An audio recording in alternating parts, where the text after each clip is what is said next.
Ce roman de Tiffany McDaniel, Betty, raconte, dans l'Amérique des années 50 à 70, les mystères de l'enfance et de la perte de l'innocence, à travers le personnage de la mère de l'auteur, Betty.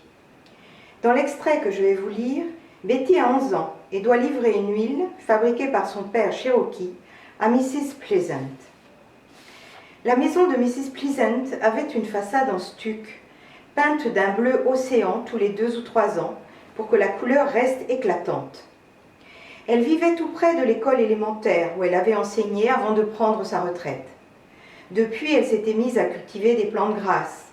En nous voyant, elle a enlevé ses gants de jardinage et les a agités pour nous faire signe. « Ah, Carpenter, te voilà, redresse-toi, Carpenter !» Elle appelait tout le monde par son nom de famille.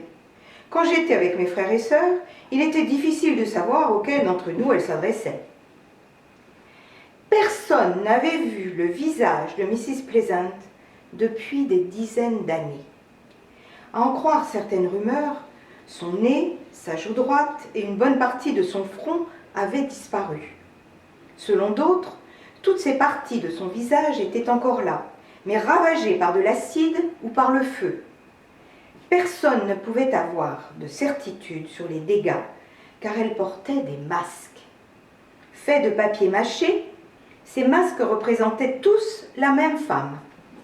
Ceux qui se souvenaient de ces traits d'autrefois prétendaient que le beau visage de ces masques n'était autre que celui de Mrs. Pleasant avant qu'elle ne soit défigurée. J'ai essayé de voir son visage quand elle s'est arrêtée près du chariot. Je me suis ruée sur elle et je lui ai enlevé son masque. Elle a poussé un cri. Elle a enfoui son visage dans ses mains en hurlant. « Ne me regarde pas! S'il te plaît, ne regarde pas! Je suis un monstre !» Je distinguais ses traits dans les espaces entre ses doigts. Je m'attendais à voir des furoncles ou des cicatrices, quelque chose de monstrueux et douloureux. Mais il n'y avait pas la plus petite marque. « Vous n'avez donc rien ?» J'ai abaissé ses mains pour découvrir le beau visage d'une femme de 68 ans. « Vous avez donc menti tout ce temps, en vous cachant derrière ça ?» J'ai agité le masque sous son nez. « Je suis hideuse !» a-t-elle hurlé en se palpant le visage. « Tu ne vois pas ?» Il n'y a rien à voir. « Touche !» Elle a attrapé ma main et l'a posée sur sa joue. « Sens le pus sous ton doigt, les bourrelets des cicatrices. Tu ne vois pas mes yeux rouges?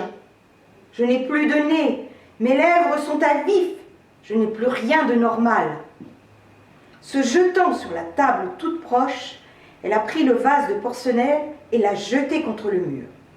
Puis elle a déchiré les protections en plastique de ses meubles avant de renverser les étagères et de faire tomber tous les livres par terre.